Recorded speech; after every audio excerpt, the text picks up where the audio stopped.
Now, example 14 is on publishing and sharing your workbook.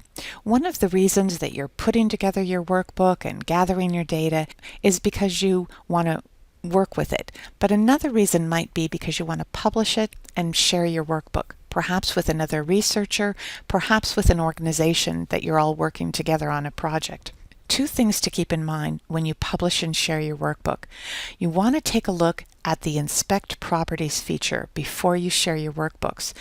And that's done by clicking on the File tab and then choosing Inspect Properties. Now, why would you want to do this? Well, oftentimes there's metadata in your properties, and you just want to be sure before you're putting that workbook out there that you've removed any metadata that you don't want to be shared. And if you're going to share your workbook, but you don't want it to be changed or edited by the people that you're sharing it with, think about sharing your workbook as a PDF rather than an Excel workbook. You can also take steps to protect your worksheets or your workbook so that they can't be edited. But one of the easiest things to do is share it as a PDF.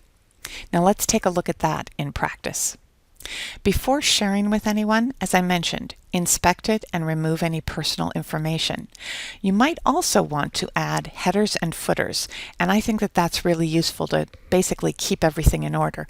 Certainly if I have a 20-page document that has a couple thousand entries in it, I want to make sure that I've included in my footers the date and time that information was published, perhaps the file name, and certainly the number of pages. So I've provided you with the steps for publishing and saving your workbook. You simply click on the Insert tab, click on the text for the inverted triangle, click on Header and Footer, and then add whatever information you want. I add a title for my workbooks, and that's in the header, and then I add the date and time, the page numbers, and the document path to the footer. Now let's take a look at checking for issues, and we reach that by clicking on File, and right here, Inspect Workbook. You can check for issues, and Excel is explaining what those issues might be. You might have comments that you've added that you want removed now that you're going to publish it. You might have headers and footers or some invisible objects that you want to take out. You can simply click on Check for Issues and inspect your document. So when you get to the Document Inspector, you can check the document for various items, and you can do that by clicking or unclicking on the items. So scroll through and take a look and see what's in there and what you might not want shared with others. Now, if you wanted to insert headers or footers, you'd go to the Insert tab, you'd go to Headers and Footers, and this opens up your choices here. You can see that the header can be to the left, to the center, or to the right. Excel will give you some suggestions, or you can insert your own. If you wanted to work with the footer, you can do the same thing. Now, if I were going to print this document out, one of the things I'd want to do is change the orientation to landscape. I also might want to move, and we can do it right when we're in that document. I might want to move my images. Now, keep in mind that when I originally set this up, I didn't group this information.